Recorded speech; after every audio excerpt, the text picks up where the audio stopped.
Hello everyone, I'm the author of this paper, and today I'd like to show this presentation to you to share my experiment and communicate with you.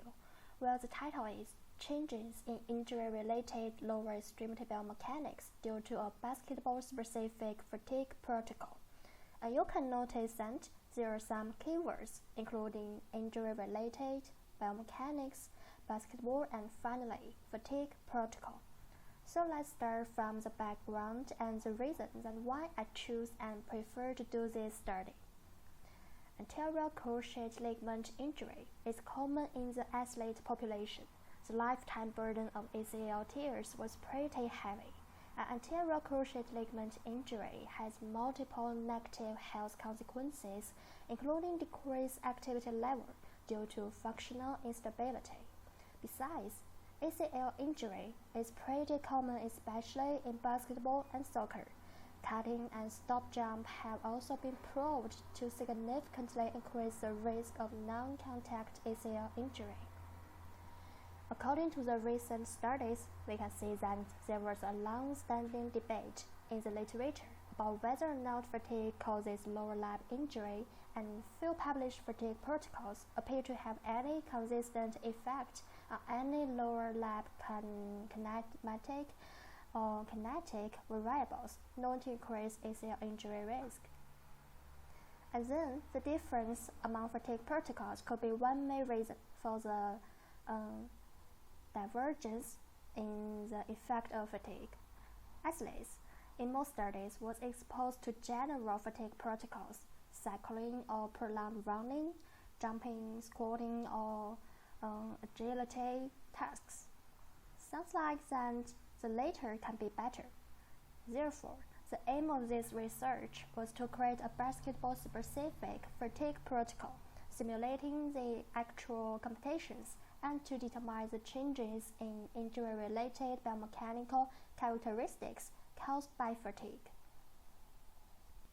In this study, 10 male college basketball athletes were recruited, and all participants in the current investigation reported no known injuries of the lower extremities within 6 months before data collection, and did not engage in strenuous exercises within 24 hours prior to the study. As for the procedure, you can have a look at this flowchart. What needs special explanation is the requirement of the jump stop task. A successful trial was recognized when the participant cushioned and landed completely on both foot plates with each foot separately and kept the body stable. Specifically, before data collection, 15 reflective markers were placed on specific body landmarks, with 4 being calibration markers attached to the medial knee and ankle. The basketball-specific fatigue protocol applied in this study may be worth your attention. Referring to the functional agility shorter fatigue protocols performed in the previous studies, included 3 consecutive vertical jumps, a 30-meter sprint, cutting, and jogging. You can just pay attention to this picture and follow the number 1, 2, 3, 4, and you can be much more familiar with the fatigue protocol. 8 high-speed cameras sapling at 200 Hz and 2 force-plates sapling at 1000 Hz were used for data analysis. Variables were measured at some characteristic moments, including initial contact, peak stance, and peak vertical ground reaction force, which had been selected in previous studies. The markers data was smoothed by 13.3 Hz Butterworth low-pass filter and calculated by Cortex 2.6 software. The net moment of each joint was calculated by the inverse dynamics. What's more, the measurement of the approach speed needs to be added, obtained by calculating the displacement of the center of the pelvis and the number of frames before and after landing.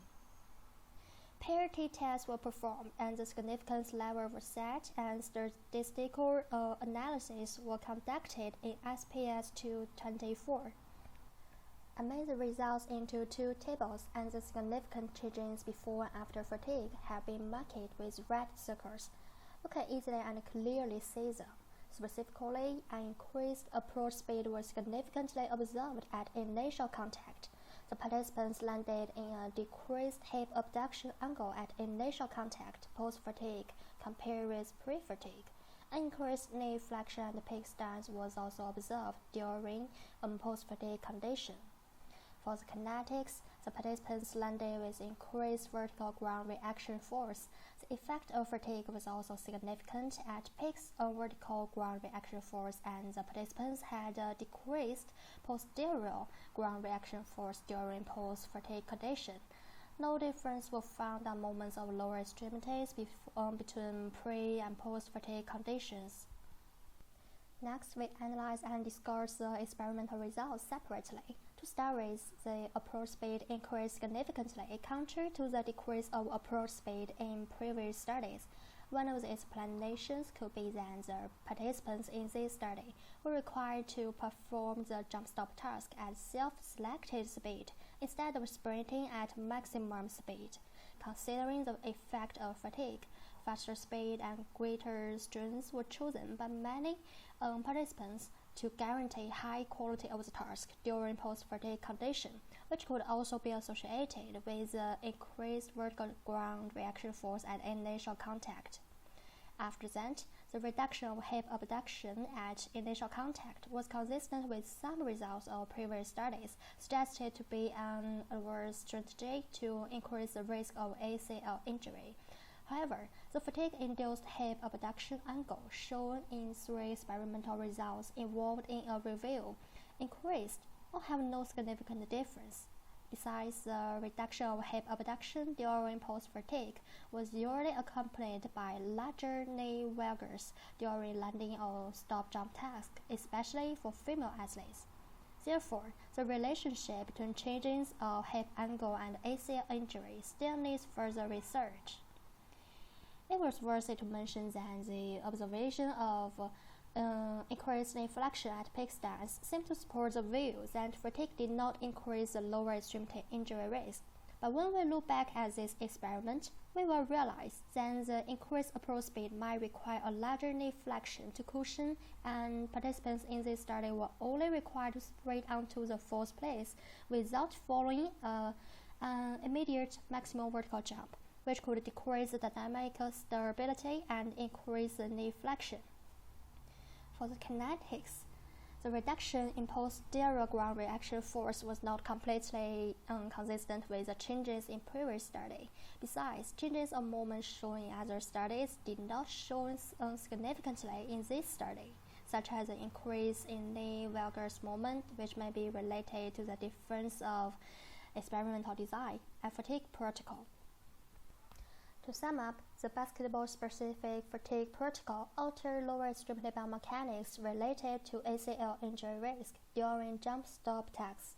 However, the changes caused by fatigue in different studies are not completely consistent due to the difference of fatigue protocol and task. The results in this study alone could not indicate that fatigue increases the risk of injury. Finally, here are the references I cited. Thank you for watching.